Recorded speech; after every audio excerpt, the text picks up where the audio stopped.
ஜெய்பீம், நமோ புத்தாய. ஒவ்வொரு ஞாயிற்றுக்கிழமையும் புத்தரும் அவர் தம்மமும் புத்தகத்திலிருந்து தம்ம உரை ஆற்றும் ஒரு புதிய முயற்சியை இந்த வாரம் முதல் நாம் ஆரம்பித்திருக்கிறோம். 16/6/2024 முதல் ஒவ்வொரு ஞாயிற்றுக்கிழமையும் புத்தரும் அவர் தம்மமும் பாபாசாஹேப் டாக்டர் அம்பேத்கர் எழுதிய புத்தகத்திலிருந்து ஒவ்வொரு பகுதியாக தேர்ந்தெடுக்கப்பட்டு அதிலிருந்து தம்ம உரை ஆற்றப்படும்.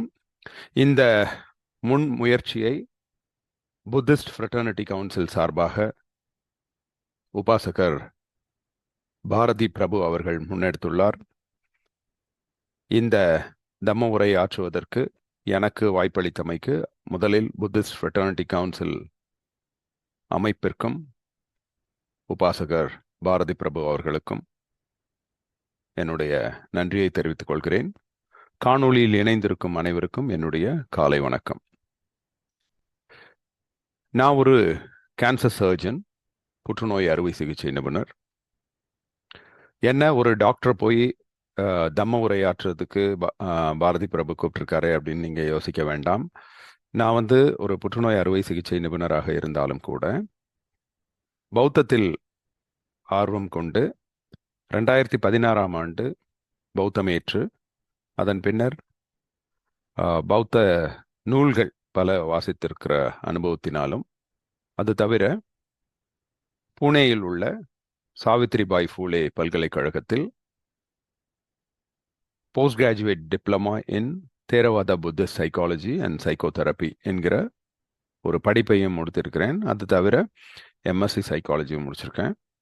அந்த வகையில் எனக்கு கிடைத்த பௌத்தம் பற்றிய புரிதலையும், குறிப்பாக புத்தரும் அவரது தம்மமும் பாபாசாஹேப் டாக்டர் அம்பேத்கர் எழுதிய புத்தகத்தை வாசித்த வகையில் எனக்கு கிடைத்த புரிதலையும் உங்களோடு பகிர்ந்து கொள்ள இது ஒரு வாய்ப்பாக நான் கருதுகிறேன்.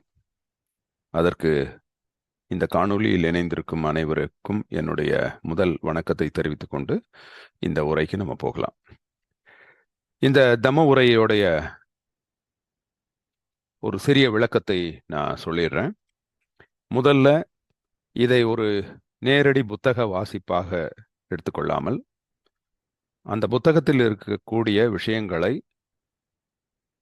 அப்படியே மொழிபெயர்ப்பாகவோ அல்லது அப்படியே வரிக்கு வரி சொல்லாமல் அதை பற்றிய விளக்கத்தை ஒரு வகுப்பு போல் எடுக்கும் வகையில் நான் இதை முன்னெடுத்து செல்லலாம் என்று நினைக்கிறேன்.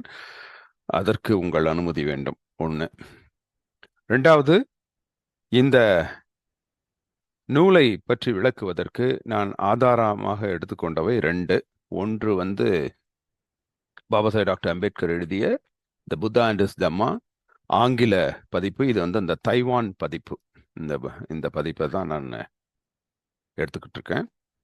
அதோடு சேர்ந்து அதனுடைய மொழிபெயர்ப்பு பெரியார் தாசன் அவர்கள் மொழிபெயர்த்த அதே தைவான் பதிப்பகம். இந்த 2 நூல்களையும் நான் வச்சுக்கிறேன். ஸோ இதன் அடிப்படையில் தான் என்னுடைய தம்ம உரைகள் ஒவ்வொரு வாரமும் இருக்கும். புத்தரும் அண்ட் தம்மமும், புத்தரும் அவரது தம்மமும். இப்போ இந்த புத்தகத்தில் நம்ம பார்க்கும் பொழுது 2 விஷயம் நமக்கு வருது. புத்தர் மற்றும் தம்மம். இது 2 பற்றியும் இந்த புத்தகம் நமக்கு சொல்லிக் கொடுக்குது.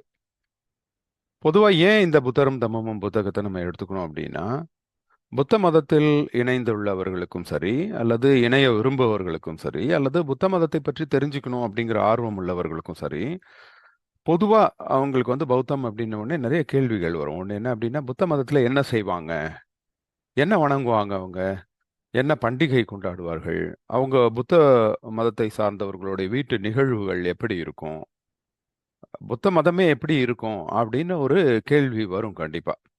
அப்போ புதிதாக பௌத்தம் ஏற்றவர்கள் இதை தெரிஞ்சுக்கணும்னு ஆசைப்படுறதோடு மட்டும் இல்லாமல், அவர்களை நோக்கி வரக்கூடிய அவர்களுடைய நண்பர்கள், உறவினர்கள்லாம் இந்த கேள்வி கேட்கும்போது அவங்களுக்கு அதை பதில் சொல்றதுக்கு இவங்களுக்கு தெரிஞ்சிருக்கணும். அதனால தான் பௌத்தத்தை பற்றி நம்ம ஒரு முழுமையான புரிதல் அளிக்கக்கூடிய வகையில் ஏதாவது ஒரு நூல் இருக்கிறதா அப்படின்னு நம்ம தேடுறோம். ஏன்னா ஒரு கிறிஸ்டியானிட்டின்னு எடுத்துட்டோம்னா கிறிஸ்தவர்களுக்கு கிறிஸ்துவம் பற்றி சொல்லி கொடுக்க பைபிள் இருக்கும். இஸ்லாமியர்களுக்கு அந்த மாதிரி குரான்.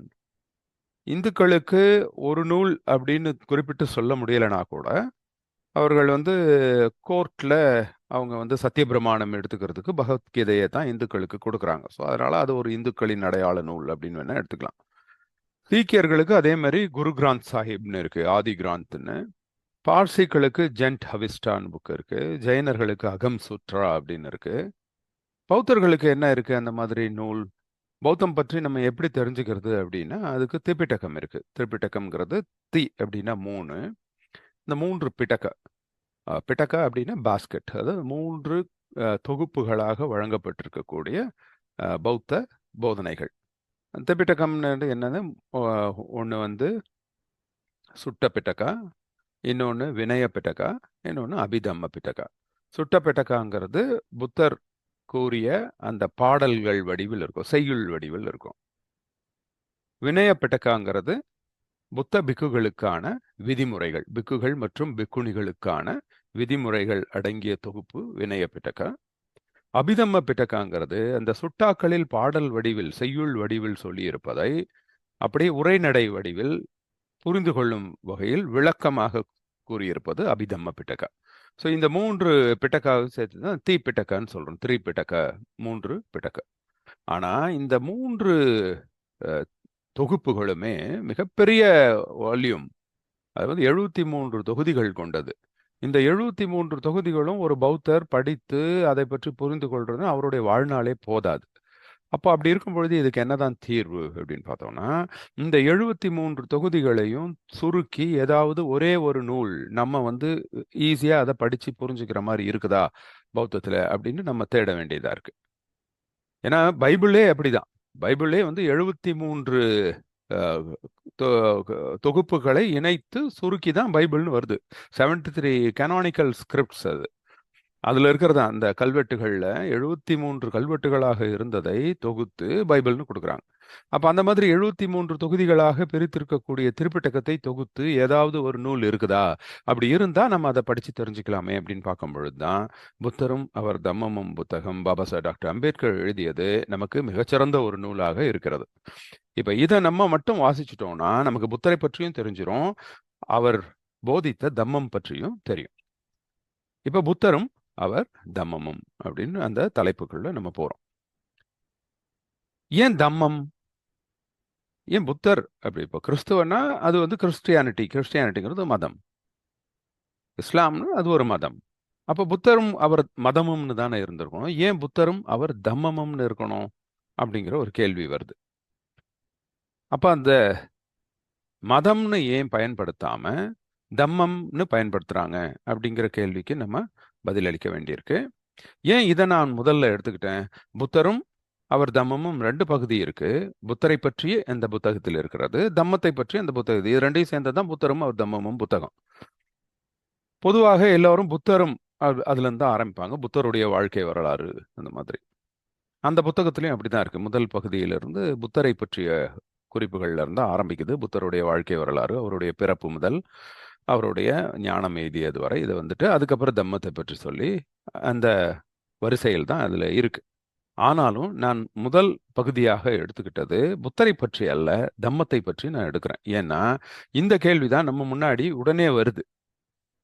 பௌத்த மதம் ஏற்றுட்டோம், இப்போ நம்ம என்ன செய்யறது? இந்த மதத்துல என்ன செய்யணும் நம்ம அப்படின்னா, அப்ப அந்த மதத்தை பத்தி புரிஞ்சுக்க வேண்டிய அவசியம் இருக்கிறது.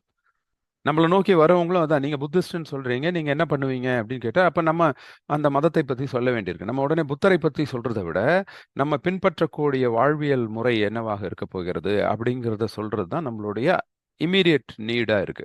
அதனால தான் நான் என்னுடைய முதல் பகுதியாகவே தம்மத்தை எடுத்திருக்கேன். இப்ப அதுல வர முதல் கேள்வி என்னன்னா, ஏன் இதை மதம்னு சொல்லாம தம்மம்னு சொல்றோம்? இதை வந்து பாபா சாஹேப் டாக்டர் அம்பேத்கர் நூல் 4 மதமும் தம்மமும் அப்படிங்கிற தலைப்பில் 4 பகுதிகளாக பிரிச்சு இதை டீட்டெயில்டா எக்ஸ்பிளைன் பண்றாரு. ஏன் வந்து மதம்னு சொல்லாம தம்மம்ங்கிற வார்த்தையை நம்ம பயன்படுத்துறோம்? அத பகுதி 1 அது வந்து 6 விஷயங்களா பிரிக்கப்பட்டிருக்கு. அதுல மதம்னா என்ன, தம்மம் எப்படி மதத்திலிருந்து மாறுபடுகிறது, மதத்தோட நோக்கம் என்ன, தம்மத்தோட நோக்கம் என்ன, ஒழுக்கத்திற்கும் மதத்துக்கும் என்ன சம்பந்தம், ஒழுக்கத்திற்கும் தம்மத்திற்கும் என்ன சம்பந்தம். இந்த மாதிரி 5 தலைப்புகள் மதத்தையும் தம்மத்தையும் பிரித்து காண்பிக்கின்றன. அப்புறம் 6வது தலைப்பு, வெறும் ஒழுக்கம் மட்டுமே போதுமானதன்று, அது உன்னதமானதாகவும் உலகளாவியதாகவும் இருக்க வேண்டும் அப்படின்னு அது ஒரு தனி தலைப்பு. ஸோ இந்த முதல் வார நிகழ்ச்சியில் நான் வந்து இந்த பகுதி 1 நூல் 4 மதமும் தம்மமும் அப்படிங்கிற தலைப்பின் கீழ் பகுதி 1ல் வரக்கூடிய மதத்திற்கும் தம்மத்திற்கும் உள்ள வித்தியாசத்தை நான் சொல்ல போறேன். அதுலேயும் அந்த முதல் 5 பகுதிகளை தான் நான் எடுக்கிறேன். 6வது பிரிவை நான் அடுத்த வாரத்துக்கு எடுத்துக்கொண்டு போறேன். சரி, இப்போ மதமும் தம்மமும் பகுதி 1, அதுக்கு நம்ம உள்ள போறோம். மதம் என்பது என்ன அப்படிங்கிறதா இதனுடைய முதல் கேள்வி. மதம் என்பது என்ன? பொதுவா மதம்னா நம்ம என்ன நினைக்கிறோம்? என்ன மதத்துக்குன்னா என்ன டெஃபினிஷன்? அதுக்கு ஒரு வரையறை இருக்கணும்ல, வரைமுறை. அது என்ன அப்படின்னா, மதத்தை பொறுத்த வரைக்கும் அதுக்கு ஒரு நிர்ணயிக்கப்பட்ட பொருளே கிடையாது. அது வந்து மாறிக்கிட்டே வருது. நம்மளுடைய வரலாற்றிலே காலங்காலமாக அதனுடைய பொருள் இதுதான், இதுதான் மதம் அப்படின்னு நிர்ணயிக்க முடியாது. சொல் ஒன்றுதான் மதம். ஆனா பொருள் வந்து வெவ்வேறாக மாறிக்கிட்டே வருது.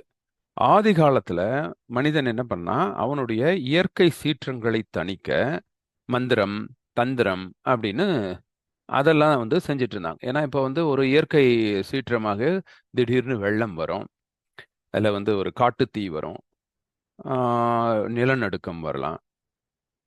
இப்போ இதெல்லாத்தையும் அவனுக்கு கண்ட்ரோல் பண்ணக்கூடிய சக்தி இல்லை. அதெல்லாம் அவனுடைய சக்திக்கு அப்பாற்பட்டதா இருந்தது. அப்போ அதுக்கு என்ன பண்றது அப்படின்னா, அப்போ ஏதோ ஒரு மந்திரம் சொன்னா அதெல்லாம் நிக்குது அப்படின்னு யாரோ ஒருத்தர் சொல்ல ஆரம்பிச்ச உடனே, அப்போ அந்த மந்திரம் சொல்றவங்களும் அந்த தந்திரம் செய்யறவங்களும் கடவுள்களாக போதிக்கப்பட்டாங்க. அப்போ அவங்க தான் அவங்கள எல்லாரும் வணங்க ஆரம்பிச்சாங்க. அதுக்கப்புறம் கொஞ்ச நாள் கழிச்சு அவங்க மனிதர்களுக்கு புரிஞ்சிடுச்சு, இது வந்து மந்திர தந்திரம் சார்ந்ததல்ல, இந்த இயற்கை வந்து அந்த மந்திரத்துக்கும் அப்பாற்பட்டு. ஏன்னா 4 தடவை மந்திரம் சொல்லியிருப்பாங்க, ஒரு சில டைம் கேட்டிருக்கும், ஒரு சில டைம் கேட்காது. அப்போ அது மந்திரத்துக்கு கட்டுப்படுவது கிடையாது, இதையும் தாண்டி ஏதோ ஒரு சக்தி மேலிருந்து இயக்குது, அது ஒரு பெரிய சக்தி இருக்கு அப்படிங்கிற ஒரு நம்பிக்கை வந்தது. அப்போ இந்த பெரும் சக்தி தான் மதமாக கொஞ்ச நாளைக்கு இருந்தது.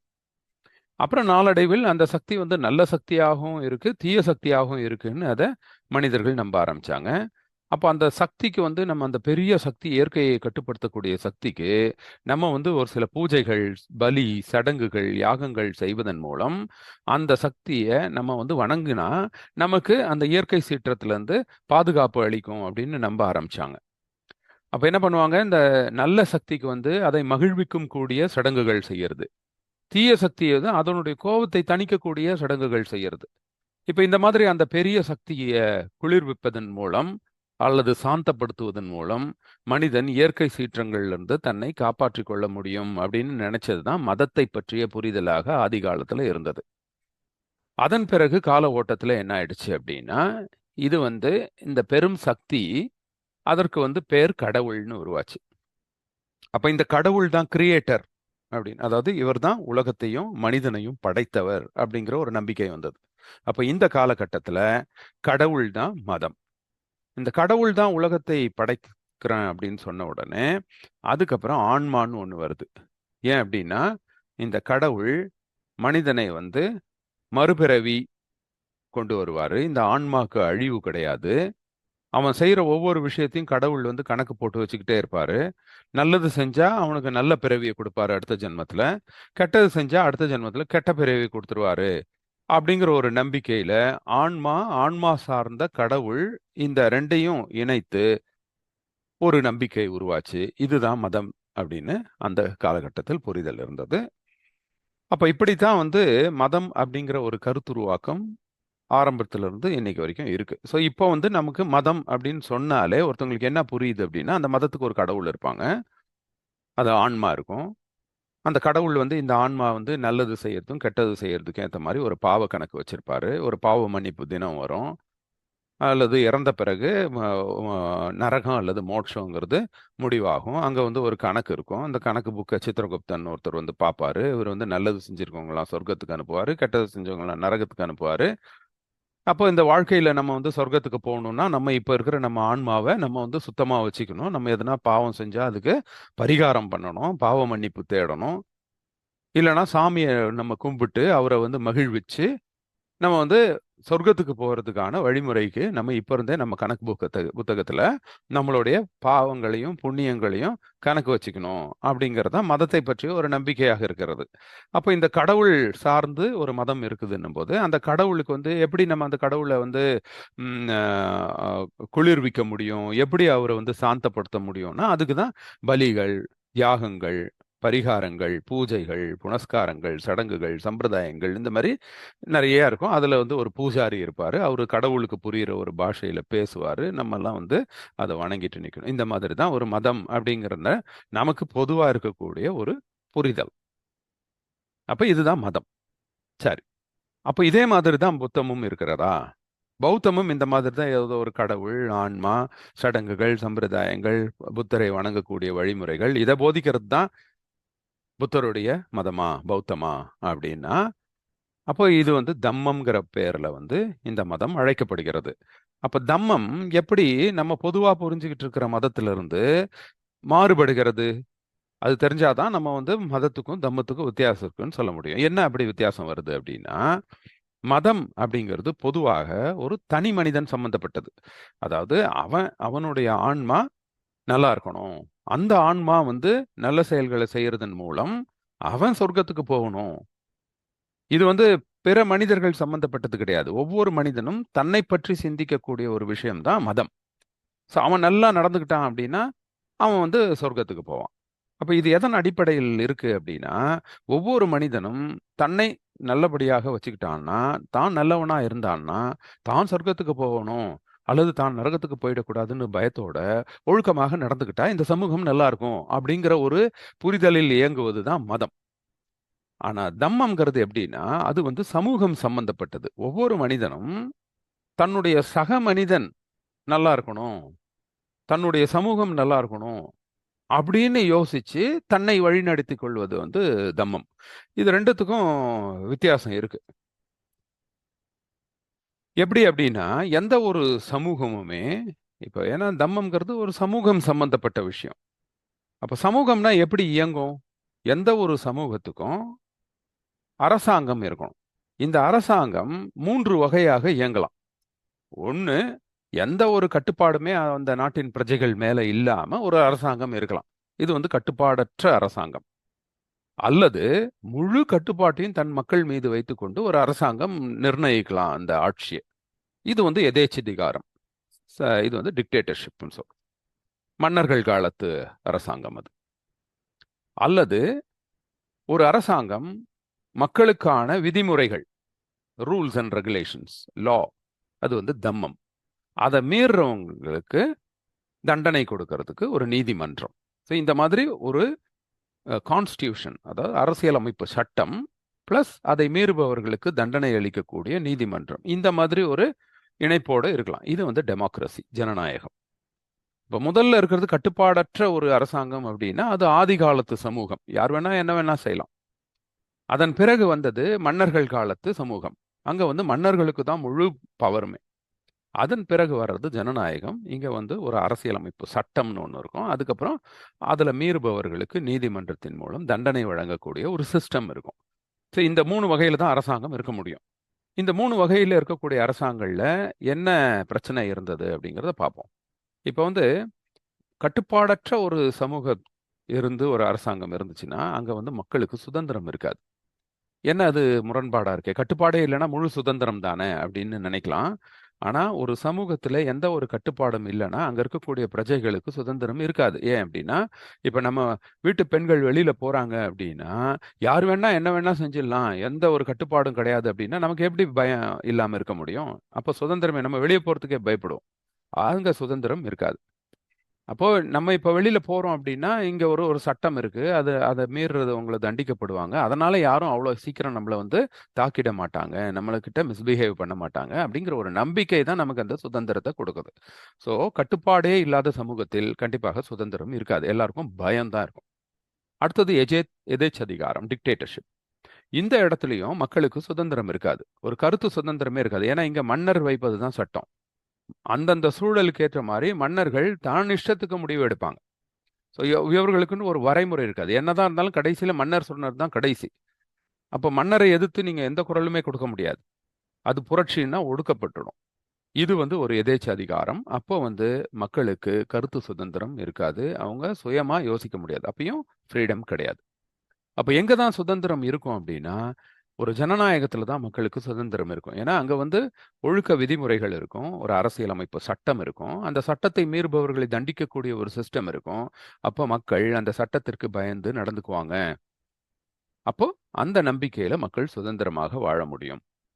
இந்த சுதந்திரத்தை கொடுக்கக்கூடியது இத்தகைய தம்மம் பிளஸ் நீதிமன்றம் இருக்கக்கூடிய ஒரு அரசாங்க அமைப்பு தான் சுதந்திரத்தை கொடுக்கும். அப்ப சுதந்திரத்தை விரும்பும் எவருமே தம்மத்தை ஏற்றுக்கொள்ள வேண்டும். தம்மம்னா அப்ப என்ன மீனிங்ல வருதுன்னா, தம்மம் ஒரு ஒழுக்க விதிமுறை, ரூல்ஸ் அண்ட் ரெகுலேஷன்ஸ், ஒரு சட்டம். அதுதான் தம்மம். அப்ப இந்த தம்மத்தை ஏற்றுக்கிட்டவங்க யாருன்னா, சுதந்திரத்தை விரும்பக்கூடிய எல்லாருமே தம்மத்தை ஏற்றுக்கொண்டதாக தான் இருக்க வேண்டும். அதனால தான் இப்ப நம்ம ஒரு ரூம், இப்போ ஒரு ஹாஸ்டல்ல நமக்கு ஒரு ரூம் கிடைக்குது. நம்ம ரூம்ல தங்கி இருக்கிறோம். அந்த ரூம்ல நம்ம மட்டும் தான் இருக்கிறோம்ன்ற வரைக்கும் நம்ம என்ன வேணா செய்யலாம் அங்க. நம்ம புக்குகளை எங்க வேணா வைக்கலாம், செருப்பு எங்க வேணா கழட்டி போடலாம், துணியை எங்க வேணா கழட்டி போடலாம், எங்க வேணா படுக்கலாம். அப்படி இருக்கும். ஆனா, அந்த ரூமுக்கு இன்னும் ஒரே ஒரு ரூம்மேட் வந்துட்டாருன்னா, நமக்கு ஒரு சில ரூல்ஸ் அண்ட் ரெகுலேஷன்ஸ் வந்துரும். நம்ம செருப்பு ஒரு இடத்துல வைக்கணும், அவன் செருப்புக்கு இடம் கொடுக்கணும். நம்ம புத்தகங்கள் ஒரு பகுதியில வைக்கணும், அவங்களுக்கு ஒரு இடம் கொடுக்கணும். நம்ம கண்ட இடத்துல படுக்க முடியாது. நம்ம படுக்கிறதுக்கு ஒண்ணு, அவர் படுக்கிறதுக்கு ஒண்ணு. இந்த மாதிரி ஒரு சட்ட திட்டங்கள் தானாகவே சேருது பாருங்க. இதுதான் தம்மம். அப்போ தனியா இருக்கிற வரைக்கும் தம்மம் அவசியம் இல்ல. ஆனா 2 பேரோ அல்லது அதற்கு மேலோ ஒரு இடத்துல இருக்க வேண்டிய ஒரு சூழல் உருவாயிடுச்சுன்னா, அங்க அவங்களுக்கு பிடிக்குதோ இல்லையோ, அவங்க தம்மத்தை கடைபிடிச்சு தான் ஆகணும். அப்பதான் அந்த சமூகம் அவங்க ஒவ்வொருத்தரும் சுதந்திரமா, சமத்துவமா, சந்தோஷமா இருக்க முடியும். ஸோ இதுதான் தர்மத்தோடைய பர்பஸ். அப்ப என்ன இது தம்மம் அப்படிங்கிறது? தம்மம்னா என்ன அப்படின்னா, பிரக்ஞா, கருணை. இது 2ம் இணைந்தது தான் தம்மம். என்ன பிரக்ஞா? பிரக்ஞாங்கிறது மூட நம்பிக்கைகள் எதுவும் இல்லாம ஒரு பார்க்குற விஷயத்த உள்ளதை உள்ளபடியே புரிஞ்சுக்கிறது தான் பிரக்ஞா. அப்படின்னா அது இன்னொரு பேர் பகுத்தறிவு. இந்த பிரக்ஞா அப்படிங்கிறது, பஞ்ஞா அப்படிங்கிறது பாலி மொழி. பஞ்ஞா அப்படின்னா அறிவு, உயர்ந்த அறிவு, பகுத்தறிவு. உள்ளதை உள்ளபடியே இது உண்மை, இது பொய் அப்படின்னு பிரித்து பார்க்கக்கூடிய ஒரு அறிவு. இதுதான் பகுத்தறிவு. இதை பாலியில பஞ்ஞான்னு சொல்றது, சமஸ்கிருதத்துல பிரக்ஞான்னு சொல்றது. பிரக்ஞா. ஆக மொத்தம் அதுக்கு தமிழாக்கம் செஞ்சோம்னா அது பகுத்தறிவு. இந்த பகுத்தறிவு என்ன அப்படின்னா, இப்போ ஒரு கல்லை காமிக்கிறாங்க, அதை பார்க்குறவங்களே இது கல் அப்படின்னு தெரிஞ்சதுன்னா அது உண்மை. ஆனா அதுதான் சாமி அப்படின்னு சொன்னா அப்ப அது மேல வேற ஏதோ பொய் ஒன்று ஏற்றப்பட்டு இருக்கிறது. ஒரு ஒரு வகையான மாயை அது மேல உருவாக்கப்பட்டிருக்கு. ஒரு கல்லை பார்க்குறவங்க கல்லு தான் அப்படின்னு பார்த்தா, ஒரு சின்ன குழந்தை, எதுவுமே தெரியாத குழந்தை கல்லை பார்த்தா கல்லுன்னு தான் சொல்லும். ஆனா அதுக்கு நம்ம நம்ம அது மேல ஒரு மாயையை போத்தி போத்தி நம்மளை வளர்த்து நம்மளுடைய மைண்ட் அந்த மாதிரி கண்டிஷன் பண்ணியிருக்கனால கல்லு பார்த்த உடனே கடவுளா நம்ம பார்க்கக்கூடிய ஒரு மனப்பான்மை உருவாக்கி இருக்கிறது பகுத்தறிவுக்கு அப்பாற்பட்ட செயல். ஸோ எது ஒரு விஷயம் எடுத்துட்டாலும் அதனுடைய உண்மைத்தன்மையை புரிஞ்சுக்கிறது தான் பகுத்தறிவு. இதுதான் தம்மத்தின் முதல் தூண், பகுத்தறிவு. தம்மத்தின் 2வது தூண் கருணை. இந்த கருணையுமே பகுத்தறிவு சம்பந்தப்பட்டது தான். ஏன்னா பகுத்தறிவு இருந்தால் மட்டும்தான் கருணையே பிறக்கும். எப்படின்னா, இப்போ ஒரு சக மனிதன் கஷ்டப்படுறான் அப்படின்னா, அவனை பார்க்குற இன்னொரு மனிதன் என்ன நினைப்பான்? இது இவன் தலையெழுத்து, போன ஜென்மத்துல பண்ண பாவம், என்ன பண்ணானோ? இதெல்லாம் நம்மளால மாத்த முடியாது. இதெல்லாம் கடவுள் செயல். அவனுக்கு அவன் அது அதுன்னு அவரு எழுதி வச்சிருக்கிறாரு. அதை யாராலையும் மாத்த முடியாது அப்படின்னு நினைக்கிறவன், சக மனிதனுடைய கஷ்டத்தை எப்படி பொறுப்பெடுத்துக்குவான்? அதை பங்கிட்டுக்கணும்னு எப்படி நினைப்பான்? அது அவனோடது. அதுவும் அவன் தலையெழுத்து. அவன் அனுபவிச்சு தான் ஆகணும். அவன் அடுத்த பிறவியில வேணா நல்லபடியா பொறந்துக்குவான். நல்லபடியா நடந்துக்கிட்டான்னா, இது போன ஜென்மத்து பாவத்தை அனுபவிச்சு தான் ஆகணும். இதை யாராலுமே எதுவுமே செய்ய முடியாதுங்கிற ஒரு சனாதன சிந்தனையில இருக்கிறவனால, சக மனிதனுடைய கஷ்டத்துக்கு கருணையோட அவனை அணுகிறதுக்கான வாய்ப்புகளே இருக்காது. ஏன்னா, அவன் அதுக்கு பொறுப்பே ஏத்துக்க மாட்டான். இப்ப யார் இந்த கருணை கொள்வாங்க அப்படின்னா, ஸோ அந்த கருணையே உருவாகணும்னா, முதல்ல தலையெழுத்து நம்பாதவனா இருக்கணும். இது அவன் பிறப்பின் அடிப்படையில் அவனுக்கு தகுதி நிர்ணயிக்கப்படுகிறது அப்படிங்கிற அடிப்படை சித்தாந்தத்துல நம்பிக்கை இல்லாதவனால மட்டும்தான் கருணையோட நடந்துக்க முடியும். அப்பதான் ஐயோ இவன் ஏன் கஷ்டப்படுறான், நம்மளால என்ன செய்ய முடியும், இவனுக்கு நம்ம உதவ முடியுமா, அவனுடைய சூழலை நம்ம மாத்த முடியுமா, அது என்ன பண்ணான் பாவம், அவன் ஏன் கஷ்டப்படணும், இது அவனுடைய மிஸ்டேக் இல்லையே, நம்ம ஏதாவது செய்ய முடியுமா அப்படின்னு யோசிக்கிறதுக்கு பகுத்தறிவு இருந்தாதான் அந்த கருணையே பிறக்கும். ஸோ பகுத்தறிவும் கருணையும் ஒன்றை ஒன்று சார்ந்தது. இது இரண்டும் சேர்ந்தது தான் பௌத்தம். ஒரு தூண் பகுத்தறிவுனா இரண்டாவது தூண் கருணை. இந்த இரண்டு தூண்களின் மேல் கட்டமைக்கப்பட்டது தான் தம்மம். ஏன் இந்த கருணை ரொம்ப முக்கியம் அப்படின்னா, இந்த கருணை இருந்தாதான் ஒரு சமூகம் வாழவும் முடியும், வளரவும் முடியும். தன்னுடைய சக மனிதன் மேல ஒரு சின்ன கருணை இல்லைன்னா அந்த சமூகம் எப்படி இருக்கும்? ஒருத்தர் ஒருத்தர் அழிச்சுக்கிட்டு செத்து போயிடுவாங்க. அந்த சமூகமே அழிஞ்சு போயிடும். அது ஆக்கபூர்வமான வளர்ச்சி அந்த சமூகம் காண்பிக்க முடியாது. அப்பனா கருணை இருக்கணும். ஒரு சமூகம் நல்லா இருக்கணும்னா அதுக்கு கருணை வேணும். அந்த கருணை வரணும்னா அதுக்கு பகுத்தறிவு வேணும். இந்த பகுத்தறிவும் கருணையும் சேர்ந்தது தான் தம்மம். அதனால அந்த சமூகத்துக்கு தம்மம் வேணும். அப்படி இருந்தாதான் அது ஒரு சுதந்திரமான சமூகமாக இருக்க முடியும். ஸோ இப்போ வந்து நம்ம வித்தியாசத்தை பார்த்துட்டோம். மதம்னா என்ன, தம்மம்னா என்னங்கிறத ஒரு வித்தியாசத்தை நம்ம பார்த்தோம். இப்போ அடுத்தது மதத்தோடைய நோக்கம் என்ன, தம்மத்தோடைய நோக்கம் என்ன அப்படிங்கிறது அடுத்த கேள்வி வருது. இப்போ மதத்தோடைய நோக்கம் என்ன அப்படிங்கிறதும் தம்மத்தோட நோக்கம் என்னங்கிறதையும் நம்ம வந்து பௌத்தத்துல எப்படி புரிஞ்சுக்க முடியுது அப்படின்னா, சுட்டாக்கள் மூலம் நம்ம புரிஞ்சுக்கலாம். புத்தருக்கும் சுணக்கத்திற்கும் நடந்த உரையாடல் ஒன்று இருக்கு. அதே மாதிரி புத்தருக்கும் போத்தபாதர் அப்படிங்கிறவருக்கும் நடந்த உரையாடல். இந்த ரெண்டு உரையாடல்கள் வந்து நமக்கு சுட்டாக்கள் கிடைக்குது. இந்த சுட்டாக்கள் மூலம் நம்ம இந்த கேள்விக்கான பதிலை புரிஞ்சுக்கலாம். புத்தர் அண்ட் சுணக்கத்தர், அதாவது எங்க நடக்குது அப்படின்னா, இது மல்லர்கள் நாட்டுல அனுப்பியா நகரத்துல புத்தர் ஒரு நாள் ரொம்ப காலையில எந்திரிச்சு பிச்சை பாத்திரத்தோட கிளம்புறாரு.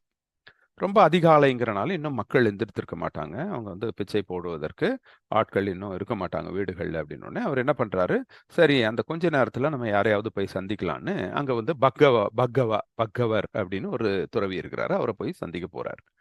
அப்ப பக்கவர் சந்திக்கும் பொழுது பக்கவர் வந்து புத்தர்கிட்ட கேட்கிறார், ஆஹ் லிச்சாவியிலிருந்து சுணக்கத்தர்னு ஒருத்தர் உங்க சீடரா இருந்தாராமே, அவர் வந்து உங்ககிட்ட சீடரா நான் இனிமேல் தொடர முடியாது அப்படின்னு உங்களை விட்டு விலகிட்டாராமே, அப்படி விலகி போயிட்டாராமே அப்படின்னு கேட்கிறார். இது உண்மையா அப்படின்னு. அப்போ புத்தர் ஆமா, அவர் இருந்தாரு, அதுக்கப்புறம் என்னை விட்டு விலகிட்டாரு, என்ன நடந்ததுன்னு நான் சொல்றேன் அப்படின்னு சொல்றாரு. அந்த உரையாடல் தான் இது. சுணக்கத்தர் என்ன பண்றாரு, ஒரு நாள் புத்தர்கிட்ட வந்து, நான் உங்களை விட்டு விலகிட போறேன், உங்களை என் ஆசிரியராக நான் இனிமேல் ஏற்க போறதில்ல, நான் உங்க சீடரா இனிமேல் நான் தொடர போறதில்ல, நான் போறேன் அப்படின்னு சொல்றாரு. உடனே புத்தர் வந்து, நான் உங்களை எப்பயாவது என் சீடரா வர சொல்லி கேட்டனா? இல்ல. இல்ல நீங்க தான் என்னைய ஆசிரியரா இருக்க சொல்லி கேட்டீங்களா? இல்ல. அப்ப நானும் உங்கள சீடரா இருக்க சொல்லி கேட்கல. நீங்களும் என்ன ஆசிரியரா இருக்க சொல்லி இதுவரைக்கும் கேட்டுக்கல. அப்படின்னும்போது நமக்குள்ள என்ன ஒப்பந்தம் ஏற்பட்டிருக்கு? நீங்க அத ரத்து செஞ்சுட்டு இப்ப கிளம்பி போறேன்னு சொல்றீங்க. நீங்க விலகுவதற்கான அவசியம் எங்க இருந்து வந்தது? உங்களுடைய கேள்வி முட்டாள்தனமாக இல்லையா? இத நீங்க புரிஞ்சுக்கிறீங்களா? அப்படின்னு புத்தர் கேட்கிறார். அப்ப இவர் வந்து சீடர், ஆசிரியர் அப்படின்னு அங்க எந்த ஒரு ஒப்பந்தமுமே இல்லாம ஒரு சூழல் இருக்கும் பொழுது எப்படி நான் விலகுறேன் அப்படின்னு சொல்ல முடியும்? அப்ப என்ன ஒப்பந்தத்துல இருந்து இவங்க விளங்குறாங்க அப்படிங்கிற கேள்வி. சரி, இப்ப சுணக்கத்தர் வந்து அதை விட்டுட்டு நீங்க வந்து மனித சக்திக்கு அப்பாற்பட்ட அற்புதங்கள் எதுவும் நிகழ்த்துறது இல்லையே அப்படின்னு கேக்குறாரு. ஏன் அதெல்லாம் நீங்க செய்யறது இல்ல? அதனால தான் நான் போறேன் அப்படிங்கிறார். அப்ப புத்தர் சொல்றார், நான் அற்புதங்களை நிகழ்த்தி காட்டுறேன், என்னுடைய சீடரா நீங்க இருங்க அப்படின்னு நான் சொல்லியிருக்கேனா? இல்ல. இல்ல நீங்களாவது எனக்கு அற்புதத்தை நிகழ்த்தி காட்டுங்க, அப்பதான் நான் உங்களை ஆசிரியரா ஏத்துக்கிட்டு நான் உங்க கூடவே இருப்பேன் அப்படின்னு நீங்க சொல்லியிருக்கீங்களா இது வரைக்கும்? இல்ல. அப்ப நானும் சொல்லல, நீங்களும் சொல்லலன்னும் போது, இங்க அற்புதத்தை நிகழ்த்தி காட்டினாதான் நீங்க என் சீடரா இருக்க முடியும், நான் உங்க ஆசிரியரா இருக்க முடியுங்கிற அவசியம் எங்க இருந்து வந்தது? நான் போதிக்க நினைக்கிறது எல்லாமே என்னன்னா, தீமை செய்பவர்கள் அந்த தீமையிலிருந்து விலகி நல்லது செய்யணும், இந்த சமூகம் நல்லா நடக்கணும் அப்படிங்கிறதுக்கு தான் நான் என்னுடைய தம்மத்தை போதிக்கிறேன். அதுல அற்புதத்துக்கு இடம் எங்க இருக்கு? அற்புதத்துக்கான அவசியம் எங்க இருந்து வந்தது? உங்க கேள்வி முட்டாள்தனமாக இல்லையா? இதுல உங்க தவறு புரிகிறதா அப்படின்னு கேக்குறாரு. இப்ப சுனக்கத்தர் அந்த கேள்வி விட்டுட்டாரு. அடுத்த கேள்விக்கு போறாரு. சரி, நீங்க இந்த உலகம் எப்படி தோன்றுச்சு, இந்த பிரபஞ்சத்தின் தோற்றத்தை பற்றி நீங்க எனக்கு இதுவரைக்கும் போதித்ததே இல்லையே அப்படின்னு கோவமா கேட்கிறார். புத்தர் அதே டெக்னிக் தான் திருப்பி பயன்படுத்துறார். அதே கேள்விதான். நான் பிரபஞ்சத்தின் தோற்றத்தை போதிக்கிறேன், நீ என்னோட சீடரா வந்துருங்க அப்படின்னு நான் கேட்டிருக்கேனா? இல்ல நீங்க தான் அந்த மாதிரி போதிச்சாதான் நான் உங்களை ஆசிரியரா ஏற்றுக்குவேன்னு சொன்னீங்களா? அப்படியும் இல்லையே. அப்போ எப்படி நீங்க வந்து இந்த சீடர் ஆசிரியர் உறவு முறைக்கு இதெல்லாம் நீங்க வந்து அடிப்படையா வச்சு கேட்க முடியும்? நம்ம அந்த அடிப்படையில் நம்மளுடைய உறவே இங்க அமையவே இல்லையே. நானும் சொல்லல, நீங்களும் சொல்லல. அப்ப எதுக்கு எங்க அதனுடைய பிரபஞ்சத்தின் தோற்றத்தை விளக்காதனால் நான் சீடராக இருப்பதிலிருந்து விலகுறேன்னு நீங்க சொல்றதுக்கான தேவை எங்கிருந்து வந்தது? நான் தம்மத்தை போதிக்கிறது என்ன? கெட்ட பழக்கங்கள் இல்லாம நல்லதை செய்வதன் மூலம் ஒவ்வொருத்தரும் இந்த சமூகத்துல சந்தோஷமா வாழ்றதுக்கான வழிமுறைகளை சொல்றேன். அதுதான் தம்மம். அதுக்கும் பிரபஞ்சம் எப்படி உருவாச்சுன்ற கேள்விக்கு என்ன சம்பந்தம் இருக்கு? அதனால நான் அதை பத்தி சொல்றது இல்ல அப்படின்னு சொல்றார். அப்போ இந்த உரையாடல் மூலம் நமக்கு என்ன தெரியுது அப்படின்னா, மதத்தின் நோக்கம் என்னவா இருக்கு, தம்மத்தின் நோக்கம் என்னவா இருக்கு அப்படிங்கிறது நமக்கு புரியுது. பொதுவா ஒரு மதம்னா அது இந்த பிரபஞ்சத்தின் தோற்றத்தை சொல்லணும், அற்புதங்களை நிகழ்த்தி காமிக்கணும் அந்த மத தலைவர் அப்படிங்கிற ஒரு புரிதல் அந்த காலத்துல இருந்திருக்குது. அதனாலதான் சுணக்கத்தர் அந்த மாதிரி கேட்டிருக்கிறார் அவர்கிட்ட போய். அப்போ புத்தர் சொல்ற பதில் அற்புதங்களுக்கும் பிரபஞ்சத்தின் தோற்றத்தை விளக்குவதற்கும் எந்த சம்பந்தமும் என்னுடைய போதனைகளான தம்மத்தில் இல்லை அப்படின்னு சொல்றார். அப்போ இங்க தம்மம் அடிப்படையிலேயே மதத்திலிருந்து வேறுபடுகிறது. அதனுடைய நோக்கம் வேற, இதனுடைய நோக்கம் வேற அப்படிங்கிறது நமக்கு இந்த உரையாடல் மூலம் புரியுது. இப்ப அடுத்த உரையாடலுக்கு போவோம். அடுத்த உரையாடல் ஸ்ராவஸ்தியில அனந்த பிண்டிகரோட தேஜாவன தோட்டத்துல நடக்குது. அங்க என்ன நடக்குது அப்படின்னா, அந்த இடத்துல தேஜாவன தோட்டத்துல புத்தர் தங்கி இருக்கிறாரு. அதே ஸ்ராவஸ்தியில அரசி மல்லிகாவோட தோட்டம் இருக்கு. அந்த தோட்டத்துக்கு போத்தபாதகர் அப்படின்னு ஒருத்தர் வராரு. இந்த போத்தபாதகர்ங்கிறவர் மிகப்பெரிய தத்துவ மேதை அந்த காலத்துல. இப்போ எல்லாருமே அவருடைய தத்துவ மேதைக்கும் விவாதத்துக்கும் அங்க போய் கலந்துக்குவாங்க. அரசியோட தோட்டத்துல அஹ், புத்தரையும் போத்தபாதரையும் சந்திக்க வைக்கிறாங்க. அப்போ போத்தபாதகர் கேள்வி கேட்கிறார். இந்த உலகம் நிலையானதா அப்படின்னு கேட்கிறார் புத்தர்கிட்ட. புத்தர் இதை பற்றி நான் எந்த கருத்தும் சொல்றது இல்லை அப்படின்னு. உலகம் நிலையானதா அப்படிங்க நீங்க கருத்து சொல்லணும். அப்ப என்ன நிலையற்றதா? இந்த உலகம் எல்லை உடையதா அல்லது எல்லையற்றதா? ஆன்மாவும் உடலும் ஒன்றுதானா இல்ல வெவ்வேறா? உண்மையை உணர்ந்தவன்னா விழிப்புணர்வு அடைந்தவன், அதாவது ததாகதா. ததாகதர் அப்படின்னு சொல்றோம் இல்லையா? புத்தர் கூட ததாகதர்னு சொல்றோம். ததாகதர் அப்படின்னா the one who has reached the truth. உண்மையை உணர்ந்தவர்கள். அவர்களுக்கு உண்மைன்னு தெரியும். அப்ப அந்த உண்மையை உணர்ந்தவன் மரணத்திற்கு பிறகும் வாழ்கிறானா? ததாகதர் will live after death-ஆ? அல்லது வாழ்றது இல்லையா? அல்லது வாழவும் செய்யறான், வாழாமலும் இருக்கிறான்னு சொல்லலாமா? இல்ல வாழ்றதும் இல்ல, வாழாமல் இருக்கிறதும் இல்ல அப்படின்னு சொல்லலாமா? அப்படின்னு ஒரு குழப்பமான கேள்விகளை அவர்கிட்ட கேட்கிறார். புத்தர் இது எதை பத்தியுமே நான் கருத்து சொல்றது இல்ல அப்படின்னு. இப்போ போத்தபாதருக்கு ஆச்சரியம். ஏன் நீங்க கருத்து சொல்றது இல்லை இதை பத்தி எல்லாம்? இதெல்லாம் ஒரு மிகப்பெரிய தத்துவங்கள் இல்லையா? இதுக்கு உங்களுடைய கருத்து சொல்லணும்ல அப்படின்னு கேட்கிறார். அப்ப புத்தர் என்ன சொல்றாருன்னா, ஒரே வரிதான்.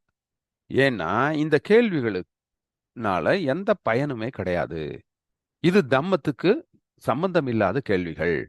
நான் தம்மம்னு சொல்றது என்னென்ன அப்படின்னா, நல்ல ஒழுக்கம், பற்றற்று இருத்தல், மனசை தூய்மையா வச்சுக்கிறது, மனசை சமநிலைமையோட வச்சுக்கிறது, உண்மையை கண்டுபிடிக்கிறது, உண்மையை அறிவதற்கு, நல்ல பாதையில் நம்மளோட வாழ்க்கையை நடத்துவதற்கு, மன அமைதியாக நிபானத்தோட வாழ்றதுக்கு நான் தம்மத்தை போதிக்கிறேன். என்னுடைய தம்மத்துக்கும் இந்த கேள்விகளுக்கும் சம்மந்தம் இல்லை. அதனால நான் பதில் சொல்றது கிடையாது அப்படின்னு சொல்றாரு. நான் சொல்றதெல்லாம் என்ன அப்படின்னா, மனிதர்களுக்கு துக்கம் இருக்கு, எல்லாருக்கும் பிரச்சனை இருக்கு. அந்த பிரச்சனைக்கு என்ன காரணம்? அதை நம்ம இந்த பிரச்சனைகளை ஒரு முடிவுக்கு கொண்டு வர முடியும். அதை முடிவுக்கு கொண்டு வர்றதுக்கான வழிமுறைகள் இருக்கு. இதெல்லாம் நான் விளக்கிக்கிட்டு இருக்கேன். இதுதான் என்னுடைய தம்மமே ஒழிய, நீங்க சொல்றத மாதிரி உலகத்தின் தோற்றத்தை சொல்றது என்னுடைய வேலை கிடையாது அப்படின்னு சொல்றார். அப்போ மதத்துக்கும் தம்மத்துக்கும் அடிப்படையே வேறுபடுகிறது அப்படிங்கிறது நமக்கு இந்த உரையாடல் மூலம் தெரியுது. மதத்தின் நோக்கம் என்ன? உலகத்தின் தோற்றத்தை விளக்குவது. ஆனா தம்மத்தின் நோக்கம் என்னன்னா, உலகத்தை சீரமைப்பது. ஏற்கனவே உருவான உலகத்தை எப்படி உருவாச்சுன்றதை விட, உருவான உலகில நம்ம எப்படி வாழணும் அப்படின்னு சொல்றது தான் தம்மத்தோடைய நோக்கம். அப்போ மதம்னா என்ன? தம்மம் அதுல இருந்து எப்படி வேறுபடுது? மதத்தோடைய நோக்கம் என்னவா இருந்திருக்கிறது, தம்மத்தோடைய நோக்கம் என்னவா இருந்திருக்கிறது அப்படிங்கிறது நமக்கு இது வரைக்கும் புரியுது.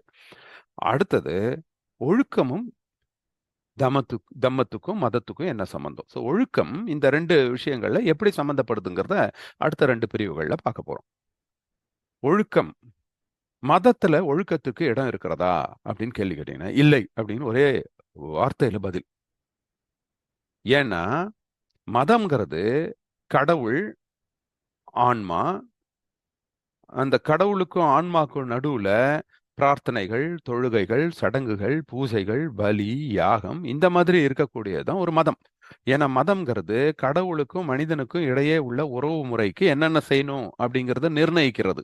ஸோ நம்ம கடவுள்கிட்ட எப்படி பேசணும், அதுக்கு என்ன பூஜை செய்யணும், அவரு என்ன செஞ்சா வந்து அவர் குளிர்வித்து நம்ம மேல அருள் பாலிப்பாரு, அப்படிங்கிற ஒரு டிஸ்கஷனை கொண்டு வர்றது தான் மதம்.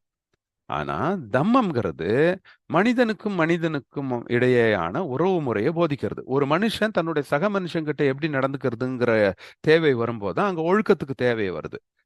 கடவுள்கிட்ட எப்படி நடந்துக்கணுங்கிறதுக்கு நமக்கு ஒழுக்கம் அவசியம் இல்லை. அங்க வந்து யாகங்கள், பலிகள், பூஜைகள், புனஸ்காரங்கள், சடங்குகள், சம்பிரதாயங்கள்னு இருக்கு. அதை செஞ்சாலே போதும். சாமி கிட்ட நம்மளுடைய ரிலேஷன்ஷிப் இருக்கும்.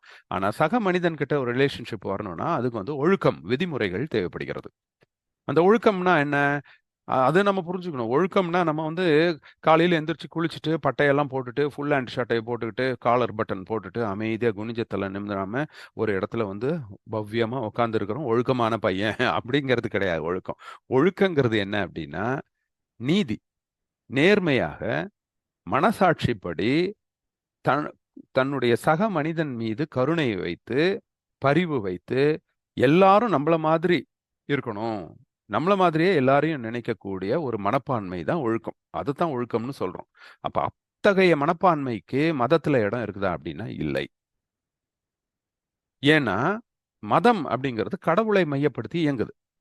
இங்க கடவுளுக்கும் மனிதனுக்கும் உள்ள உறவு முறை வந்து ஒரு முக்கோண வடிவிலான உறவு முறை. எப்படின்னா கடவுள், மனிதன் அப்படின்னு இருந்தா அப்போ அந்த கடவுளுக்கும் மனிதனுக்கும் உள்ள ரிலேஷன்ஷிப் என்ன? பக்தி. அந்த பக்தியின் மூலம் அவன் முக்தி அடையிறது. கடவுள் அவனுக்கு அருள் கொடுக்கிறது. இப்படிதான் அந்த அதுக்கு என்ன செய்யணும்? அதுக்கு பூஜைகள், புனஸ்காரங்கள், சடங்குகள்லாம் செய்யணும். ரைட். இன்னொரு மனிதன் என்ன பண்ணுவான்? அவனும் அதே மாதிரி கடவுளை நோக்கி வணங்குவான். அவனும் பக்தி மார்க்கத்தை கடைபிடிச்சிட்டு இருப்பான். இப்போ இந்த 2 மனிதர்களும் கடவுளை நோக்கி தான் அவங்களுடைய உறவு முறை இருந்துகிட்டு இருக்கும். அப்போ இந்த மனிதனுக்கும் மனிதனுக்குமான உறவு முறை மதத்துல இருக்குதான்னா இருக்கு. எப்படி இருக்கு அப்படின்னா, என்ன மாதிரி அர்த்தத்துல இருக்கு அப்படின்னா, நம்மள எப்படி கடவுள் படைச்சாரோ, அதே மாதிரி தான் நம்மளுடைய நெய்பரையும் கடவுள் படைச்சிருக்கிறாரு. அப்போ நம்ம அந்த சக மனிதனுடைய எப்படி நடந்துக்கிறோங்கிறது, கடவுள நம்ம வந்து மகிழ்விக்கிறதுக்கு. ஸோ, தன்னுடைய சக மனிதன் மீது இரக்கம் காட்டுறது கூட, கடவுள்கிட்ட நல்ல பேர் வாங்கணுங்கிறதுக்காக தான் செய்வான். அப்ப நம்ம சக மனிதன் மேல கெட்டது செஞ்சுட்டோம்னா, நமக்கு பாவம் வந்துரும். நம்ம கணக்குல பாவத்த சேர்த்துருவார் கடவுள். நம்மள நரகத்துக்கு அனுப்பிச்சுருவார் கடவுள் அப்படின்னு, நம்மள மட்டும் மையப்படுத்தி, கடவுளை அங்க முன்னிறுத்தி, சக மனிதனை 3வது பட்சமாக வைக்கிறது. இதுதான் அந்த ட்ரையாங்குலர் ரிலேஷன். 3 முக்கோண ரிலேஷன்ங்கிறது இப்படிதான் வருது. ஸோ ஒவ்வொரு மனிதனும் தன் சக மனிதனை எப்ப அவன் ஒழுக்கத்தை பத்தி யோசிப்பான், தன் சக மனிதன் மீது ஒரு கருணையை யோசிப்பான், மனசாட்சிப்படி நடந்துக்கணும்னு யோசிப்பானா, கடவுள் நம்மள தண்டிச்சிருவாரு அப்படின்னு அந்த கடவுளை மையப்படுத்திய உறவு தான் மதம் சொல்லுது. அப்ப மதத்துல இந்த ஒழுக்கம் அப்படிங்கிறது, நேர்மை அப்படிங்கிறது எந்த வகையில சம்மந்தப்படுது அப்படின்னா, அது ஒரு ரயில் பெட்டி மாதிரி. ஒரு ட்ரெயின் போகுதுன்னா, அந்த ரயில் பெட்டியில ஒரு கம்பார்ட்மெண்ட்டை நம்ம எப்ப வேணாலும் அட்டாச் பண்ணிக்கலாம், இல்லைன்னா டிட்டாச் பண்ணிக்கலாம். கழட்டி விட்டுறலாம், இல்லைன்னா சேர்த்து விட்டுறலாம். அந்த மாதிரி தான் ஒழுக்கத்துக்கும், மதத்துக்கும் சம்மந்தம். ஏன்னா மதம் வந்து மனிதனை கடவுள் அ நேரா வந்து மையப்படுத்தி இயங்கிக்கிட்டு இருக்கு. இப்ப இன்னொரு மனிதன் அங்க வந்து எப்ப வரான் அப்படின்னா, அந்த கடவுள வந்து குளிர்விக்கிறதுக்கு அந்த மனிதன் மேல ஏதாவது இரக்கப்பட்டு அவனுக்கு ஒரு தானம் குடுக்கலாம். அதே அந்த சக மனிதன் மேல ஏதாவது கெட்டது பண்ணிட்டோம்னா, கடவுள் நமக்கு தண்டனை குடுத்துருவார். நம்ம கணக்குல பாவத்த சேர்த்துருவார். இந்த மாதிரியான ஒரு ட்ரையாங்குலர் ரிலேஷன்ஷிப் தான் மதத்துக்கும், ஒழுக்கத்துக்கும் இருக்கு. இங்க வந்து மதத்துல ஒழுக்கம்ங்கிறது ஒரு கம்பார்ட்மெண்ட் மட்டும்தான். ஆனா தம்மத்துல ஒழுக்கம்ங்கிறது இயக்க சக்தி, என்ஜின். அது இல்லன்னா இங்க தம்மமே கிடையாது. இது வந்து கழட்டியே விட முடியாது. அது கழட்டிட்டா ட்ரெயினே ஓடாது. ட்ரெயினே இருக்காது. மதத்துல நீங்க வந்து ஒரு கம்பார்ட்மெண்ட்டை கழட்டி விட்டீங்கன்னா கூட ட்ரெயின் ஓடும். மதம் இயங்கிக்கிட்டு தான் இருக்கும். சக மனிதன் மீது கருணை காட்டுறீங்களோ இல்லையோ, நீங்க கடவுளை நம்பிக்கிட்டு கடவுளுக்கு பூஜைகள், புனஸ்காரங்கள் செஞ்சுட்டு உங்க வாழ்க்கையை ஓட்டிக்கிட்டே இருக்கலாம்.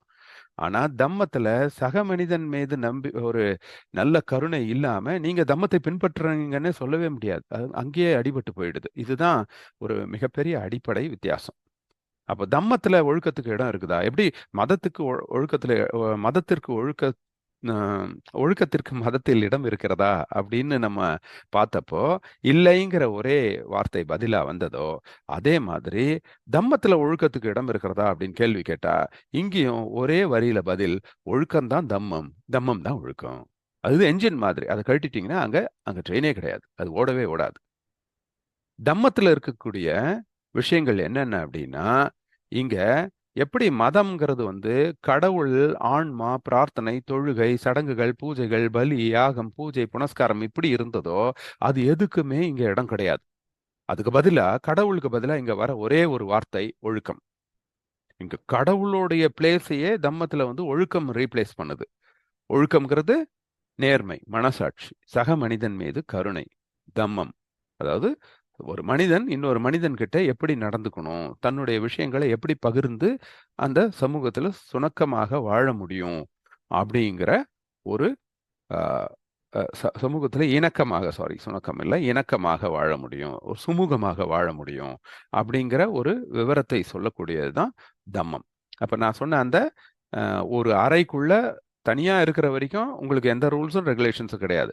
ஆனா ஒரு ரூம்மேட் வந்துட்டா கூட உடனே நமக்குன்னு ஒரு சில விதிமுறைகளை நம்ம பின்பற்றி தான் ஆகணும். அப்பதான் அந்த ரூம்ல 2 பேருமே சந்தோஷமா இருக்க முடியும். அந்த மாதிரி 2 பேர் இருக்கிற இடத்திலே உங்களுக்கு ரூல்ஸ் அண்ட் ரெகுலேஷன்ஸ் தேவைப்படுதுன்னா, ஒரு மிகப்பெரிய சமூகத்துல ரூல்ஸ் அண்ட் ரெகுலேஷன்ஸ் கண்டிப்பா தேவைப்படும். அந்த விதிமுறைகளை, கோட்பாடுகளை நிர்ணயிக்கிறது தான் தம்மம். சக மனிதனோட எப்படி வாழ்றது அப்படிங்க. அப்ப மனிதனுக்கும் மனிதனுக்கும் உள்ள உறவு முறையில தான் ஒழுக்கம் தேவைப்படுகிறது. மனிதனுக்கு கடவுளுக்கும் இல்ல உரைமுறையில நீங்க உங்களுக்கு வந்து ஒழுக்கம் அவசியம் இல்லை. இப்போ ஒழுக்கம் இல்லைன்னா தம்மமே கிடையாது. அப்போ தம்மத்துல பொறுத்த வரைக்கும் ஒழுக்கத்துக்கு எங்க இடம் இருக்குன்னா அதுதான் மையப்புள்ளி. கடவுளுக்கு பதிலா ஒழுக்கம் வந்துருது. அப்போ ஒவ்வொரு மனிதனும் ஒழுக்கத்தை பின்பற்றுவான். அவன் ஒழுக்கத்தை பின்பற்றும் போது சக மனிதன் மீது ஒழுக்கம். சோ இங்க ஒழுக்கம் வந்து எல்லா பக்கம் திரும்பினீங்கனாலும் ஒழுக்கம் தான். மதத்துல எப்படின்னா கடவுளை மகிழ்வித்து தன்னுடைய அக்கௌண்ட்ல பாவம் புண்ணியம் சேர்த்துக்கிறதுக்காக சக மனிதனை நேசிக்கிறான். அது வந்து மதம். ஆனா தம்மம் அப்படி இல்ல. அந்த சமூகம் நல்லா இருக்கணும் அப்படிங்கிறதுக்காக தன் சக மனிதனை நேசிப்பது தான் தம்மம். இது 2த்தும் தான் வித்தியாசம். ஸோ அப்ப பௌத்தத்தில் ஒழுக்கம் அப்படிங்கிறது என்ன அப்படின்னா, எல்லா மதங்களும் தான் ஒழுக்கத்தை போதிக்குது. ஆனா ஒரு ஒழுக்கம் ஒரு மதத்தோட ஆணி வேராக இருக்கிறது இல்ல. அது இல்லைன்னா அந்த விஷயமே கிடையாது. நீங்க ஒழுக்கம் இல்லைன்னா தம்மம்னு சொல்லிக்கவே முடியாது. அப்ப பௌத்தம் போதிக்கும் ஒழுக்கம் தம்மத்தோட ஆணிவேராக இருக்கிறது. இதை வந்து எப்படி ஒரு சின்ன உதாரணத்தோட நான் சொல்லிடுறேன். ஏன்னா நம்ம என்ன நினைக்கிறோம், மதமும் அதுதானே சொல்லுது, ஒரு சமூகம் நல்லா இருக்கணும்னா ஒவ்வொரு மனிதனும் நல்லா இருக்கணும். அப்ப அந்த மனிதன் சக மனிதன் கிட்ட ஒழுக்கமா நடந்துக்கிறான். அவன் சரி கடவுள் நம்பிக்கையில் நடந்துக்கிறான், இல்ல கடவுள் நம்பிக்கை இல்லாம நடந்துக்கிறான், அது வேற விஷயம். கடவுள் நம்மளை தண்டிச்சிருவாருன்னு பயபக்தியோட ஒருத்தன் தன்னுடைய சக மனிதனுக்கு எந்த ஒரு தீங்கும் செய்யாம நல்லபடியா வாழ்றான், அது நல்ல விஷயம் தானே. ஒவ்வொரு மனிதனும் அந்த மாதிரி தன்னை வந்து சொர்க்கத்துக்கு போகணும்னு நினைச்சு எந்த ஒரு தப்பும் செய்யாம வாழ்ந்துட்டான்னா இந்த சமூகம் நல்லா இருந்துட்டு போகுது. அதுல என்ன தப்பு இருக்கு? அப்ப எப்படி மதங்களும் ஒரு சமூகம் நல்லா இருக்கணுங்கிற அர்த்தத்துல தானே சொல்லுது அப்படின்னு நமக்கு வந்து ஒரு கேள்வி வருது இல்லையா? அப்போ இதுக்கு வந்து ஒரு சின்ன உதாரணம் நான் சொல்றேன். இப்போ ஒரு தோப்பு அப்படிங்கிறது வந்து தனி மரம். ஒரு தோப்பை உருவாக்கணும்னா ஒவ்வொரு மரத்தையும் உருவாக்கணும். அதே மாதிரி ஒரு சமூகம் உருவாகணும், ஒவ்வொரு மனிதனும் உருவாகணும். அப்ப இந்த அடிப்படையில் பார்க்கும் பொழுது மதங்கள் செய்வது சரிதான். ஏன்னா அது வந்து எப்படி ஒரு தோப்பை உருவாக்கணும்னு நினைக்கிறவர் என்ன பண்ணுவாரு, ஒவ்வொரு மரமா போய் நடுவார் ஃபர்ஸ்ட். அப்பதான் அந்த தோப்பு உருவாகும். அப்போ ஒரு நல்ல சமூகம் வரணும்னா ஒவ்வொரு மனிதனையும் ஃபர்ஸ்ட் நல்வழிப்படுத்தணும். அதை தான் மதம் செய்யுது. நீ நல்லபடியா நடந்துக்கோ, இல்லைன்னா உனக்கு சாமி தண்டிச்சிருவாரு அப்படின்னும் போது அவனுக்கு ஒரு சில கோட்பாடுகளை, தனி மனித ஒழுக்கத்தை வளர்த்தெடுக்க மதம் முயற்சி செய்து. அப்ப என்னதான் பிரச்சனை? தம்மமும் அதுதான். ஒரு சமூகம் நல்லா இருக்கணும், சமூகத்துல இருக்கிற எல்லாருமே தவறுகள் செய்யாம ஒருத்தர் ஒருத்தர் சந்தோஷமா வாழணும், ஒரு தோப்பு உருவாகணும் அப்படின்னு தம்மமும் நினைக்குது. அப்ப என்ன வித்தியாசம் வருது இது 2த்துக்கும் அப்படின்னா, இதை ஒரு குட்டி கதை மூலம் நான் சொல்றேன். ஒரு ஊர்ல ஒரு மிகப்பெரிய வறட்சி. பல வருடங்களாக அங்க மழையே பெய்யல. விலங்குகள்லாம் செத்து மடியுது. ஊர் மக்கள்லாம் அந்த ஊர்ல இருந்து காலி பண்ணிட்டு போறாங்க. இருக்கிறவங்க எல்லாம் பசியும் பட்டினியும் தண்ணி கூட இல்லாம செத்து போயிட்டு இருக்காங்க. அந்த ஊர்ல இருக்கிறவங்க எல்லாருமே வந்து மழை எப்போ வருடா வரும் அப்படின்னு எதிர்பார்த்து காத்துக்கிட்டு இருக்கிற சமயத்துல தூரத்துல ஒரு துறவி வராரு அந்த கிராமத்துக்கு. அப்போ உடனே அந்த ஊர் பெரியவர்கள்லாம் அந்த துறவி கிட்ட ஓடி போய், ஐயா நீங்க தான் எப்படியாவது எங்களை காப்பாற்றணும், ஏதாவது ஒரு வழி சொல்லுங்க, எங்களுடைய ஊர்ல வந்து மழையே இல்லை, நாங்கெல்லாம் செத்துக்கிட்டு இருக்கோம், ஏதாவது வழி சொல்லுங்க அப்படின்னு. அப்ப அந்த துறவி பார்க்கறாரு. பார்த்த உடனே அவருக்கு புரிஞ்சிடுது. அந்த ஊர் மக்களுக்கும் சரி, அதை சுத்தி வட்டாரத்துல இருக்கக்கூடிய மக்களும், அவங்களுடைய பிழைப்பு என்னன்னா, விறகு வெட்டி பிழைப்பு. ஸோ அவங்க அங்க இருக்கிற மரங்கள் எல்லாத்தையும் வெட்டி வெட்டி கொண்டு போய் வித்து தீர்த்துட்டாங்க. அதுக்கப்புறம் மரமும் நடல. அதனால அங்க வறட்சி வந்துருச்சு. மழை பெய்யல. ஸோ இதுதான் காரணம் அப்படின்னு புரிஞ்சுக்கிட்டாரு. இந்த ஊர்ல மரங்கள் இல்லாதனால தான் மழை வரல. இப்போ மழை வரணும்னா இங்க மரம் வைக்கணும். இந்த மக்களுக்கு நம்ம அத வந்து சொல்லுவோம் அப்படின்னு சொல்லிட்டு என்ன பண்றாரு, இவர் வந்து நெறைய மரக்கன்றுகள கொண்டு வந்து அந்த ஊர்ல இருக்கிற ஒவ்வொருத்தருக்கும் குடுத்துடுறாரு. எல்லாரையும் கூப்பிட்டு, "இத பாருங்கப்பா, ஆள் ஆளுக்கு இந்த மரத்த எடுத்துட்டு போங்க. எல்லாம் வந்து நல்லபடியா பார்த்துக்கணும். கரெக்ட்டா 1 வருஷம் கழிச்சு நான் வருவேன். அப்ப பாருங்க. நான் சொல்றத வந்து நீங்க மீறவே கூடாது. ஒவ்வொருத்தரும் இத கொண்டு போய் நான் சொல்றத அப்படியே நீங்க செய்யணும். நீங்க வந்து மரத்த பத்திரமா பார்த்துக்கணும். ஒவ்வொருத்தரும். இந்தாங்க ஆளுக்கு ஒரு மரம்" அப்படின்னு சொல்லிட்டு ஒவ்வொரு வீட்டுக்கும் ஒரு ஒரு மரம் குடுக்குறாரு. இவங்க இதெல்லாம் எடுத்துட்டு போயி அந்த ஊர்ல எல்லாரும் வளர்க்க ஆரம்பிக்கிறாங்க. ஒவ்வொரு வீட்லயும் அந்த மரத்த வச்சு வளர்க்க ஆரம்பிக்கிறாங்க. துறவி போயிடுறாரு அந்த ஊர விட்டு. கரெக்ட்டா 1 வருஷம் கழிச்சு வராரு. வரும்போது அவர் என்ன யோசிச்சுக்கிட்டே வர்றாருன்னா, ஆஹா! இந்த கிராமத்துல நல்ல ஒரு பெரிய தோப்பு உருவாயிருக்க போது. ஒவ்வொருத்தர் வீட்லயும் மரம் வந்து நல்லா நின்று செழித்துக்கிட்டு இருக்க போது. நம்ம போன உடனே மழை வரும். மழை வர்றதுக்கும், நம்ம வர்றதுக்கும் சரியா இருக்கும். மக்கள்லாம் நம்மள வந்து பாராட்டப் போறாங்க. நம்மள சாமின்னு கும்பிடுவாங்க. அப்படின்னு சந்தோஷமா நெனச்சுக்கிட்டு வரவருக்கு, ஒரே அதிர்ச்சி. அந்த ஊர்ல எப்படி இவரு 1 வருஷத்துக்கு முன்னாடி விட்டுட்டு போனாரோ, அதே வறட்சி. "என்னடா இப்படி இருக்கே!" அப்படின்னு பார்த்து ஆச்சரியப்படுறாரு. "நம்ம குடுத்த மரம்லாம் எங்க போச்சு? ஏன் இவங்க வளர்க்கல?" உடனே கூப்பிடுறாரு எல்லா பெரியவங்களையும். கூப்பிட்டு, "என்னய்யா ஆச்சு? ஏன் அந்த மாரி மரமே வளர்க்கல? நான் குடுத்த மரக்கன்றுகள என்ன பண்ணீங்க?" அப்படின்னு கோவமா கேட்கிறாரு. அப்ப அந்த மக்கள்லாம் சொல்றாங்க, "ஐயா, சாமி நீங்க குடுத்த மாரி நாங்க மரத்தெல்லாம் எடுத்துட்டு போனோம். ஒவ்வொருத்தர் வீட்லயும் தான் புள்ள மாரி அத வளர்த்துக்கிட்டோம். எல்லாரும் அவ்வளோ நல்லா பார்த்துக்கிட்டோம் ஒவ்வொருத்தரும். ஆனா, அந்த மரம்லாம் வந்து எங்களுக்கே தண்ணி இல்ல அப்பல்லாம். நாங்களே எங்கெங்கேயோ போய் தண்ணி கொண்டாந்து குடுத்து, நாங்க கொஞ்சம் குடிச்சதும் இல்லாம, மரத்துக்கு தான் முக்கியமா தண்ணிய குடுத்தோம். தண்ணி குடுத்து அதெல்லாம் வளர்த்துக்கிட்டோம். நல்லா எங்க உயிருக்கு மேல அத பார்த்துக்கிட்டோம். ஆனா என்ன ஆயிடுச்சு அப்டின்னா, ஒவ்வொரு வீட்லயும் மரம் வளர்ந்து வரும்போது, அது கிளை பக்கத்து வீட்டுக்கு போச்சுன்னா, அதுக்கு சண்ட வந்து பக்கத்து வீட்டுக்காரன் அந்த மரத்த வெட்டிர்றான். அடியோட வெட்டி விடுறான். அவன் வீட்டு மரம் வந்து கிளை நம்ம பக்கம் வருதுன்னு சொல்லிட்டு, அவன் மரத்த போய் வெட்டுறான். இந்த மாரி ஒருத்தர், ஒருத்தர் வெட்டிக்கிட்டு சாய்ச்சுக்கிட்டு, இந்த ஊர்ல எந்த மரமும் இல்லாம போயிடுச்சுங்க ஐயா! அப்படிங்கிறான். அப்பதான் அந்த துறவிக்கு வந்து ஒரு மிகப்பெரிய உண்மை புரிய வருது. என்ன அப்படின்னா, இவரு நெனச்சாரு, ஒவ்வொருத்தனும் ஒரு மரம் குடுத்து, அவன் அவன் அந்த மரத்த பத்திரமா பார்த்து வளர்த்துக்கிட்டான்னா, ஆட்டோமேட்டிக்கா தோப்பு உருவாயிடும். ஆனா, அவங்க கிட்ட என்ன சொல்ல மறந்துட்டாருன்னா, நீங்க பார்த்துக்கிற இந்த மரம், ஒவ்வொரு மரமும் சேர்ந்து வளர்ந்து ஒரு தோப்ப உருவாக்கணும். நீங்க ஆக்சுவலா மரத்த வளர்க்கறது தோப்ப உருவாக்குறதுக்காகத்தான். மரத்த உருவாக்குறதுக்கு கிடையாது. அப்படிங்கிற அந்த கான்செப்ட்ட சொல்லியிருக்கணும். இத சொல்லாம விட்டது தான் தன்னுடைய தவறு அப்படின்னு சொல்றாரு. இப்ப இதே மாதிரி தான் எல்லா மதங்களும் தனி மனிதன் சம்பந்தப்பட்டது. அந்த வீட்டு மரம் வளர்க்கணும் அவ்வளவுதான். அவன் அவனுடைய மதத்த வளர்த்துக்கணும். தன்னுடைய ஆன்மாவ சுத்தப்படுத்திக்கணும். தான் நல்லபடியா இருக்கணும். தான் சாமி கிட்ட நல்ல பேர் வாங்கணும் அப்படின்னு இருக்கான். ஆனா ஒரு தோப்பு உருவாகணும்.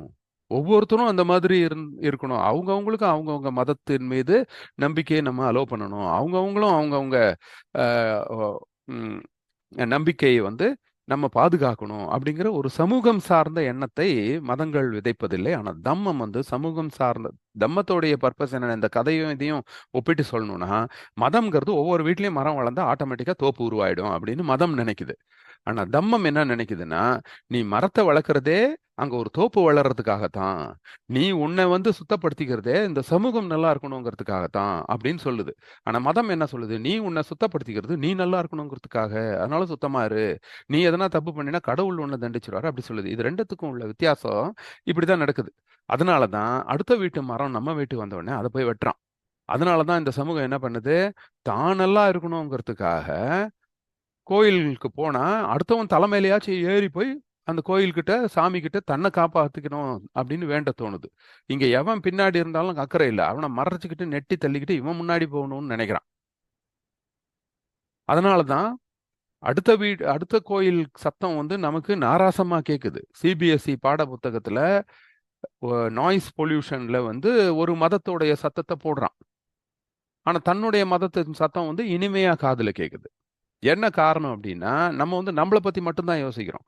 ஒழுக்கம்ங்கிறது நமக்கு நம்மளுடைய ஒ அ மோட்சத்துக்கும், நரகத்துக்கும் சம்மந்தப்பட்டது அப்படின்னு நினைக்கிறோம். ஒழுக்கம்ங்கிறது இந்த சமூகம் சம்மந்தப்பட்டது அப்படின்னு நினைக்கிறதில்ல. இங்க தான் தம்மத்துக்கும், மதத்துக்கும் உள்ள வித்தியாசம்.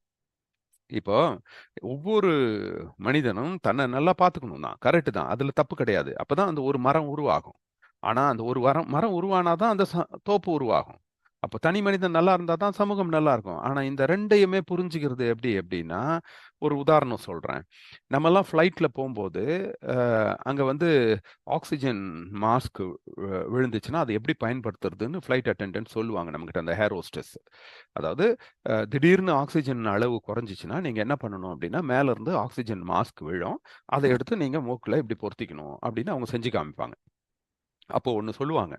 ஒருவேளை கை குழந்தைய மடியில வச்சிருக்கிற அம்மாக்கள், நீங்க வந்து ஆக்ஸிஜன் மாஸ்க் விழுந்துச்சுன்னா, நீங்க ஃபர்ஸ்ட்டு அத உங்களுக்கு வச்சுக்கணும். ஃபர்ஸ்ட்டு குழந்தைக்கு வைக்க முயற்சி செய்யாதீங்க. ஃபர்ஸ்ட்டு உங்களுக்கு வச்சுக்கிட்டு, அதுக்கப்புறம் தான் நீங்க குழந்தைக்கு வைக்கணும் அப்படின்னு சொல்லுவாங்க. இது என்ன ஆச்சரியம்? எ அ பொதுவா நம்ம என்ன பண்ணோம், எடுத்த உடனே குழந்தைய வச்சு பாதுகாத்த பிறகு தானே நமக்கு வச்சுக்கணும்னு தோணும். அதுதானே எந்த அம்மாவும் நினைப்பாங்க. ஆனா ஏன் இப்படி ரிவர்ஸ்ல சொல்றாங்க அப்படின்னா, நீங்க அந்த ஆக்ஸிஜன் மாஸ்க் விழுந்தப்போ, எடுத்து குழந்தைக்கு வைக்கிறதுல நீங்க கவனம் செலுத்திட்டீங்கன்னா, அந்த இடைப்பட்ட டைம்ல ஆக்ஸிஜன் குறைந்து மூச்சு திணறல் வந்து நீங்க மயக்கமாயிட்டீங்கன்னா, குழந்தைக்கும் பாதுகாப்பு கிடையாது, உங்களுக்கும் 2 உயிர் போயிடும் அந்த இடத்துல. ஆனா மாறாக, நீங்க உங்களுக்கு வச்சுக்கிட்டீங்கன்னா, நீங்க வைக்கிற ஒவ்வொரு வினாடியும் நீங்க என்ன பண்ணுவீங்க, அத சீக்கிரம் வச்சுட்டு குழந்தைக்கு அடுத்தது வைக்கணும்னு நினைப்பீங்க. இந்த மாதிரியான ஒரு மனநிலை தான் தம்மம் போதிக்குது. நீங்க நல்லா இருக்கணும்னு நினைக்கிற ஒவ்வொரு விஷயமுமே, இந்த சமூகம் நல்லா இருக்கணும்னு ஈக்குவலா நினைக்கணும். ஒரு அம்மா அதாவது கர்ப்பிணி தாய் தான் சாப்பிடுறாங்க, நிறைய சாப்பிடுறாங்க அப்படின்னா, தன்னுடைய வயிற்றுக்காக இல்ல, தன்னுடைய குழந்தை நல்லா வளரணுங்கிறதுக்காக. அப்படிப்பட்ட ஒழுக்கம் தான் இந்த சமூகத்துக்கு தேவைப்படுது. நான் வந்து நல்லா இருக்கணும் அப்படின்னு நினைக்கிறது, என்ன மாதிரியே எல்லாரும் நல்லா இருக்கணும். இந்த சமூகமும் நல்லா இருக்கணும்.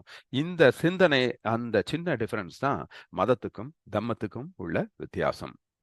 ஸோ இத்துடன் நம்மளுடைய முதல் பகுதி நிறைவடைகிறது. மதம்னா என்னன்னு தெரிஞ்சுக்கிட்டோம். தம்மம் எப்படி மதத்திலிருந்து வேறுபடுதுன்னு தெரிஞ்சுக்கிட்டோம். மதத்தோடைய நோக்கம் என்ன? தம்மத்தின் நோக்கம் என்ன? ஆனா 2த்துக்கும் என்ன அந்த நோக்கத்தில் வித்தியாசம் இருக்கு? ஒழுக்கம்ங்கிறது என்ன? அது வந்து மதத்தில எப்படி இருக்கு? தம்மத்தில எப்படி இருக்குங்கிறதையும் பார்த்துட்டோம். இதோட அடுத்த வாரம் நம்ம வெறும் ஒழுக்கம் மட்டும் போதுமானதன்று, அது உன்னதமானதாகவும், அனைவருக்குமானதாகவும், உலகளாவியதாகவுமாகவும் இருக்க வேண்டும் அப்படின்னு ஒரு தலைப்பு வருது. அந்த தலைப்புக்கு என்ன அர்த்தம்? அப்படிங்கிறத நம்ம அடுத்த வாரம் பார்க்கலாம். நன்றி, வணக்கம்.